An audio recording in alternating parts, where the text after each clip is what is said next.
মানুষের হিংসা বিদ্বেষ থেকে বেঁচে থাকার কি কোনো দোয়া বা আমল আছে?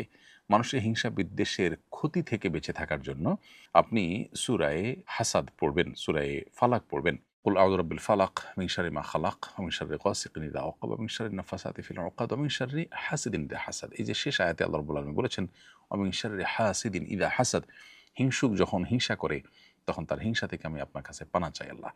তো এই সূরাটি অর্থাৎ সূরা ফালাক এটি আপনি পড়লে ইনশাআল্লাহ হিংসুকের হিংসা থেকে আপনি আত্মরক্ষা করতে পারবেন।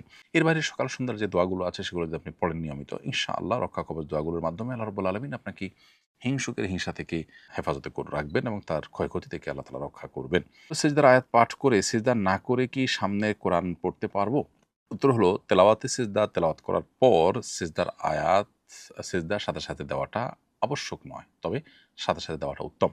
বিলম্ব না করে সাথে, সাথে দেওয়াটাই হলো মুস্তাহাব এবং ভালো। যদি কোনো কারণে আপনি তেলাওয়াত করে চলে যান, পরে দেন, তাতেও সিজদা আদায় হয়ে যাবে।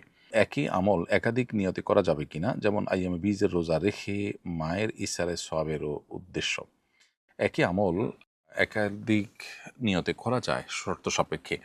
বিশেষ করে একই ক্যাটাগরির আমল যখন হয় তখন করা যায়। যেমন আপনি শাওয়ালের ৬ রোজা রাখলেন সোমবার, বৃহস্পতিবার বা আইয়ামে বীজের দিনগুলোতে, তখন একই সাথে সোম, বৃহস্পতিবারের নিয়ত আবার শাওয়ালের নিয়ত আপনি করতে পারেন। কিন্তু যদি আপনি ফরজ রোজা এবং নফল রোজার নিয়ত একসাথে করেন তাহলে ২ টা আদায় হবে না, বা নফল রোজা এবং কাজা রোজার নিয়ত করেন তাহলে ২ টা আদায় হবে না একসাথে। কারণ ২ টা ২ ক্যাটাগরির জিনিস। নফল নামাজে উচ্চস্বরে কেরাত পড়া যাবে কিনা? রাতের নফল নামাজ যদি হয় তাহলে সেক্ষেত্রে আপনি সরবে উচ্চস্বরে কোরআন তেলাওয়াত করতে পারেন, কেরাত পড়তে পারেন। দিনের নফল নামাজ যদি হয় তাহলে সেক্ষেত্রে আপনাকে নীরবে তেলাওয়াত করতে হবে। এখানে আপনি সরবে বা উচ্চস্বরে তেলাওয়াত করবেন না। বিতির নামাজে ভুলে দোয়ায়ে কুনুত ছুটে গেলে করণীয় কি? উত্তর হলো বিতির নামাজে দোয়ায়ে কুনুত পড়া ফুকাহা হানাফির মতে ওয়াজিব। অতএব ভুলে যদি ছুটে যায় তাহলে সিজদা সাহু দিতে হবে। আমি নেদারল্যান্ডে থাকি, মাগরিব ও এশার নামাজ একত্রে মাগরিবের ওয়াক্তে পড়া যাবে কিনা? উত্তর হলো আল্লাহ তাআলা বলেছেন ইন্নাস সলাতা কানাত আলাল মুমিনিনা কিতাবাম মাওকুতা, নিশ্চয় নামাজ ইমানদারদের জন্য নির্দিষ্ট সময় পড়াটাকে ফরজ করে দেওয়া হয়েছে। বিধান নির্দিষ্ট সময় পড়তে হয়, মাগরিবটা মাগরিবে, এশারটা এশায়। যদি মাগরিব এবং এশার মধ্যে কোনো সময় না থাকে, একসাথে দোনোটার সময় হয়ে যায় সেটা ভিন্ন কথা।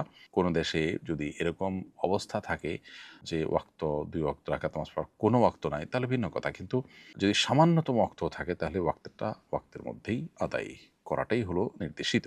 সুন্নত নামাজ পড়া অবস্থায় ফরজ শুরু হয়ে গেলে করণীয় কি? উত্তর হলো যে সুন্নত আপনি পড়ছেন, এর মধ্যে যদি ফরজ শুরু হয়ে যায় তাহলে সেক্ষেত্রে দ্রুততার সাথে সুন্নাত শেষ করে আপনি ফরজে শামিল হবেন। যদিও এক্ষেত্রে হাম্বলি ফকিগণ বা সৌদি আরবের উলামা ইকরামগণ বলেন যে না, নামাজ ছেড়ে দিয়ে আপনি জামাতে শামিল হবেন। অবশ্য তারাও বলেন একদম শেষের দিকে হলে নামাজ শেষ করে তারপর শামিল হওয়া, একদম শুরুর দিকে হলে ছেড়ে দিয়ে শামিল হতে তারা বলেন। তবে উলামা আহনাফ বলেন আল্লাহ তাআলা বলেছেন লা তুবতিলু আমালাকুম, তোমরা তোমাদের আমল বাতিল করে দিও না। এজন্য দ্রুততার সাথে শেষ করে হলেও সেখানে গিয়ে শামিল হওয়া। আর প্রথমত উলামা ইকরামের বক্তব্য হলো ইদা উকিমাতিস সালাহ ফালা সালাতা ইল্লাল মাকতুবা, যখন নামাজের একামত হয় তখন ফরজ ছাড়া অন্য কোনো নামাজ চলে না। তো মতপার্থক্য থাকলেও বিশুদ্ধতর মত হলো যে নামাজ ভাঙবেন না, বরং দ্রুততার সাথে যতটুকু সম্ভব শেষ করে তারপর আপনি ফরজ নামাজে শামিল হবেন। তাছাড়া নামাজের নিয়ত করার আগে খেয়াল রাখতে হবে যে কতক্ষণ সময় আছে। যদি আপনি সেরকম খেয়াল রেখে নামাজে দাঁড়ান তাহলে সেক্ষেত্রে সামান্য ২-৪ সেকেন্ড আগপাস হতে পারে, যাতে কোনো অসুবিধা হবে না। এর বাইরে বড় কোনো গ্যাপ হওয়ার কথা নয় যদি আপনি খেয়াল রেখে নামাজ পড়েন। কোরআন তেলাওয়াতের আনন্দ পাই না, কি করলে তেলাওয়াতের আনন্দ পেতে পারি? প্রিয় দর্শক, কোরআনে কারিমের তেলাওয়াত করতে গিয়ে আমাদের ভালো লাগা কাজ করে না। এটি সন্দেহাতীতভাবে আমাদের ঈমানের দুর্বলতার একটি প্রমাণ। এটি দূর করবার জন্য প্রথমত নিজের ঈমানের প্রতি বিশেষ মনোযোগ দেয়া দরকার। আমাদের ঈমানের অপরিহার্য পাঠ বইটি বা এই জাতীয় আরও কোনো বই পড়ে ঈমান সম্পর্কিত ইলম অর্জন করা এবং আল্লাহর কুদরতগুলোর সাক্ষী হওয়া, সেগুলোকে গবেষণা করা দরকার। বিশেষভাবে কোরআনে কারিমের অর্থ ব্যাখ্যা বোঝার যদি আপনি চেষ্টা করেন, ইনশাআল্লাহ আপনি কোরআনে কারিমের তেলাওয়াতের স্বাদ এবং তৃপ্তি লাভ করতে পারবেন। মৌলিকভাবে ইবাদতের স্বাদ বা তৃপ্তি কমে যায় মানুষের গুনাহের ফলে।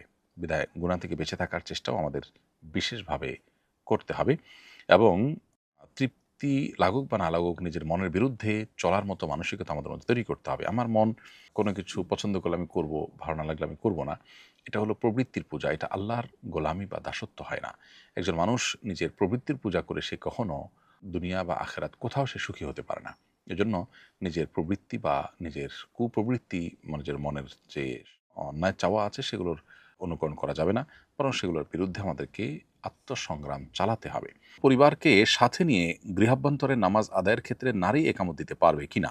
উত্তর হলো যে গায়রে মাহরাম কেউ যদি না থাকেন তাহলে অনেক ওলামা কেরামের মতেই নারীরা একামত দিতে পারবেন। তো নামাজে ইমাম সম্পূর্ণ সালাম শেষ করার পূর্বেই যদি মুক্তাদি সালাম শেষ করে ফেলে তাহলে কি মুক্তাদির নামাজ হবে? উত্তর হলো নামাজ হয়ে যাবে, তবে ইমামের সালামের আগে সালাম শেষ করে ফেলাটা অনুচিত এবং মাকরুহ। ইমামকে ইত্তেবা এবং অনুকরণ করতে হবে। নবী সাল্লাল্লাহু আলাইহি ওয়াসাল্লাম বলেছেন, ইন্নামা জুইলাল ইমামু লিউতাম্মা বিহি ফাইদা রাকা ফারকাউ ইলা আখিল হাদিস। ইমাম দেয়া হয়েছে, নির্ধারণ করা হয়েছে, ধার্য করা হয়েছে অনুকরণ করবার জন্য, বিধায় তিনি যখন কোনো আমল করবেন তখন তোমরা সে আমল করবে, অর্থাৎ ইমামের আগে করবে না। তবে যদি কারোর হয়ে যায় ভুলে, ইনশাআল্লাহ নামাজ হয়ে যাবে।